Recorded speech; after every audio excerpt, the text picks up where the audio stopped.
In a dark room, a restrained woman screams as she gives birth. After several minutes of suffering, a deformed child is born. After checking on the child, a mysterious man kills the mother. This all started 2 years ago, when a family traveling through the desert accidentally found a military area known as Sector 16. The next day, half the family was dead. During the following weeks, the American Army sent a team to search for the missing people. In the present, military leaders have ordered a team to install electronic monitoring in the area, but the reasons are confidential. To test the connections, technician Han has installed some dummy dolls in an old mine that could be used as a secret meeting room. Dr. Wilson keeps an eye on things from the control room, which has a heat sensor. Wilson tells Han that some connections aren't working before he notices something strange on the scanner. Before he can analyze it, the screen goes off. Han goes to check the power box and discovers the cables are fried, so he assumes the rats did it. Meanwhile, Dr. Foster is setting up his equipment on top of a hill. He tries to call Wilson on the radio, but he won't answer.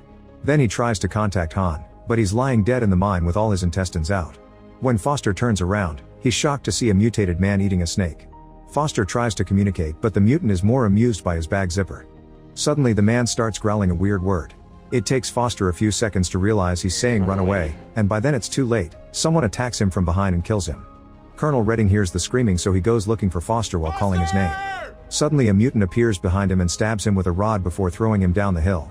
Meanwhile, a group of soldiers is under heavy fire in a dangerous war zone. Spitter accidentally loses his helmet and goes back for it, ignoring his teammates' warnings. Mine goes off near him and sends him flying. An enemy starts insulting them and their mother, so Crank comes out of hiding to chase after him. His teammates think he's crazy, but they have no choice but to follow him. They throw some grenades through a door and the explosion knocks them down. A baby doll falls next to them and a mother appears crying for her child. Napoleon tries to apologize to her, only for the woman to reveal a bunch of grenades under her clothes. She says kaboom to represent the explosion, revealing this is just a training exercise and they aren't in a real war. Afterward, Sergeant Jeffrey scolds the whole team for acting like morons. He also announces they'll be traveling to Sector 16 to deliver some goods for the scientists working there. It's a top secret area, so they mustn't talk to anyone or wander off. When they reach Sector 16, the team remembers that the army used to test nuclear weapons there and they worry it may be radioactive land. However, Jeffrey says their higher-ups assured him it wasn't. During the trip, the cadets keep teasing each other and it escalates into an argument. Crank gets angry and almost throws someone off the truck, so the others have to call him down.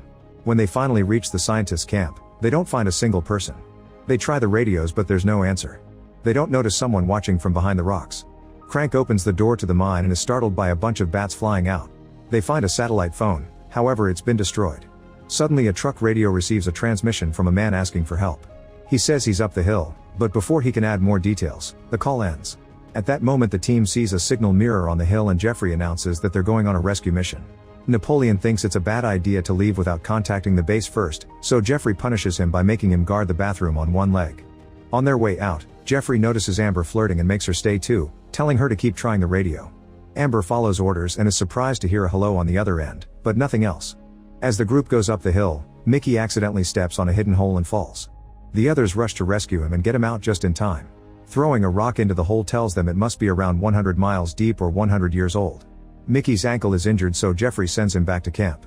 Meanwhile, Napoleon enters the bathroom to relieve himself.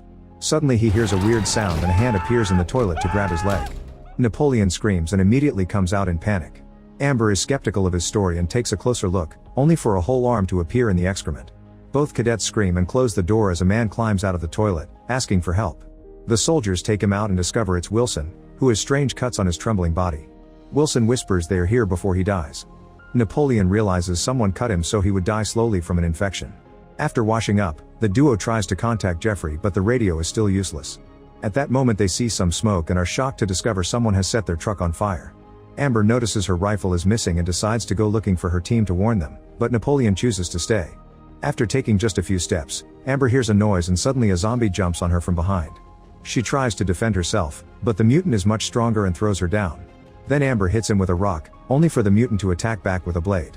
As Amber dodges the blows, a bullet hits the mutant. It comes from Mickey hiding in the rocks. The mutant escapes by jumping into one of the mine holes. From a different hole, a hand reaches out and grabs Mickey's ankle, making him fall. Amber tries grabbing his arms, but the mysterious hand is pulling too hard. She grabs her gun, however she can't shoot because Mickey's body is covering the entire hole. Soon Napoleon arrives and tries to grab Mickey too, but it's too late. Mickey's body starts bleeding when the rocks break his leg, bending it until his body is squeezed enough to go through the hole and disappear. On the hills, Delmer is chosen to climb a high rock formation to continue the search. He almost slips off but, thankfully makes it to the top. Meanwhile Missy separates from the group to look at a message from her son on her phone. Suddenly she hears a noise and is startled by someone touching her shoulder, but it's just her teammate announcing they're moving. After walking for a while, they find a shoe on top of a rock. Nearby, they discover Foster's body with his wallet stuck inside his head injury. Getting worried about an enemy, Spitter tries to contact the camp, but their friends won't answer. After a few tries they hear Redding, who only says a sentence before the call ends again. Missy points out that's not the same voice they heard in the previous call. The team keeps moving, hearing strange noises among the rocks. Suddenly a mutant tries attacking Spitter, hitting his backpack instead. Spitter responds by opening fire, so the mutant runs to the top of the hill and throws a rock at him. Panicking, Spitter continues to shoot without thinking and accidentally hits Jeffrey multiple times while the mutant escapes. The team tries to help him but Jeffrey still dies. When Amber and Napoleon arrive, they have to tell them about Mickey too. After wrapping Jeffrey's body in a blanket to carry him, the team starts making their way back. Delmer sees someone moving on top of the rocks but ignores it to avoid trouble. When it's time to climb down, Spitter goes first while carrying the body.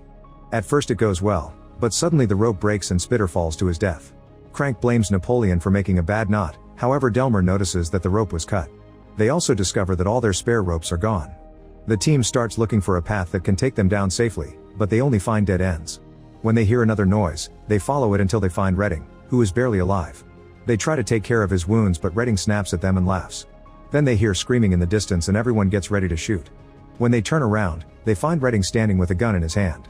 He explains that there are humans living in the mines who have mutated because of the radioactive activity that happened during the old experiments.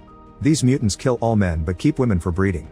The team asks how to leave and Redding answers by self-deleting. Minutes later, Missy sits with Amber and shows her a video of her son. A mutant appears behind them and Missy yells now because this is a trap.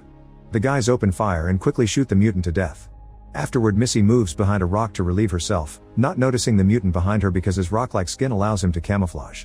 He grabs her from behind and her screaming gets the others' attention.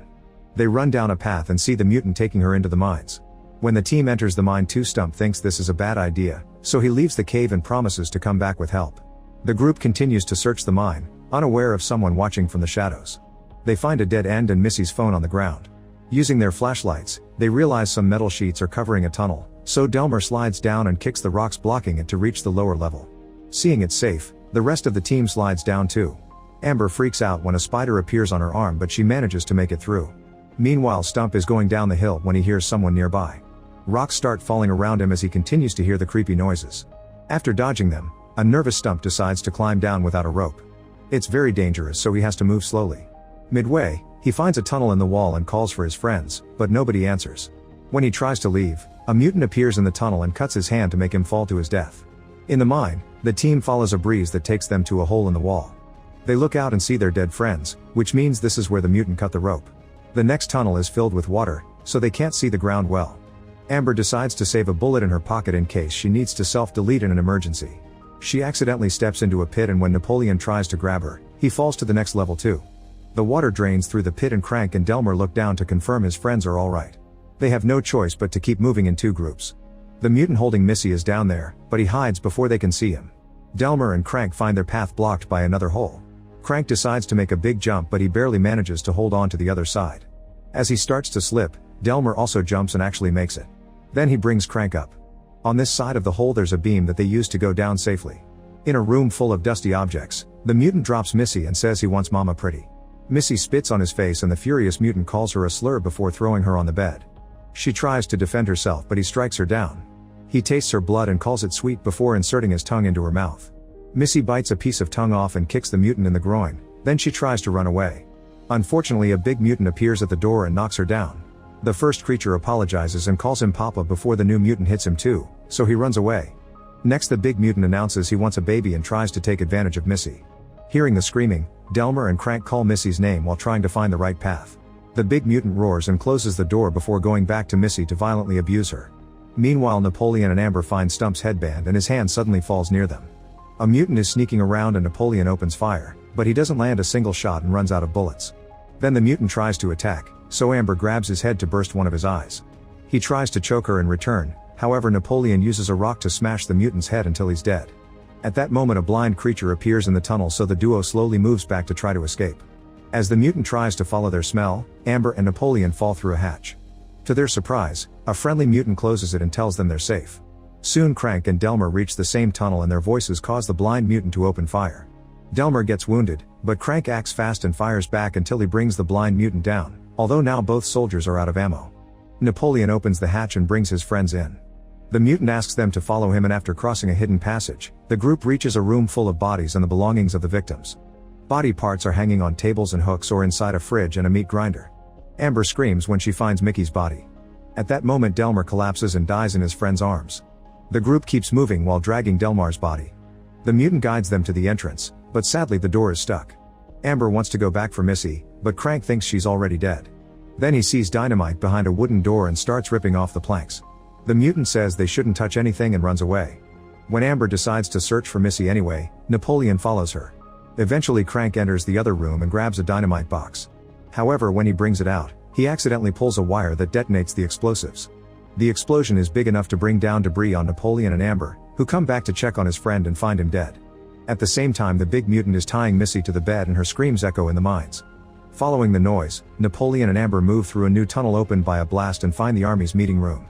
When Napoleon approaches the table, a mutant dressed as a dummy attacks him by surprise. After a few kicks, he jumps on Amber, so Napoleon slashes him twice with his knife. Next, Amber stabs him with her gun until he's dead. The duo keeps moving, and through some wooden planks, they see the big mutant with Missy. Amber puts Missy's phone in another room and makes it play a video, so the mutant goes out to investigate. The soldiers rush in and untie Missy, but before they can leave, the mutant comes back by bursting through the wood. He brings Napoleon down before grabbing Missy to start smashing her on the ground. Amber remembers her extra bullet and shoots the mutant in the head, but it only takes off a little bit of brain. The mutant throws Napoleon off again and captures Amber to choke her. Napoleon grabs a metal rod and stabs him to hold him while Amber inserts her fingers into the brain wound, squashing until he collapses. Afterward, a furious Missy keeps kicking the body and he awakens to grab her ankle, making her fall. He reaches for a knife, but Napoleon finds an axe and stops him before helping Amber free their friend. Missy gets a hammer and hits the mutant on the groin a few times, followed by Napoleon inserting his gun in the mutant's mouth, finally killing him. Now the trio can finally leave. The disappearance of the soldiers is never explained to their families and they're officially listed as absent without leave. Sector 16 is still a secret and someone is watching it on a radar. Make sure to subscribe and turn on notifications so you can watch more videos like this. Thanks for watching.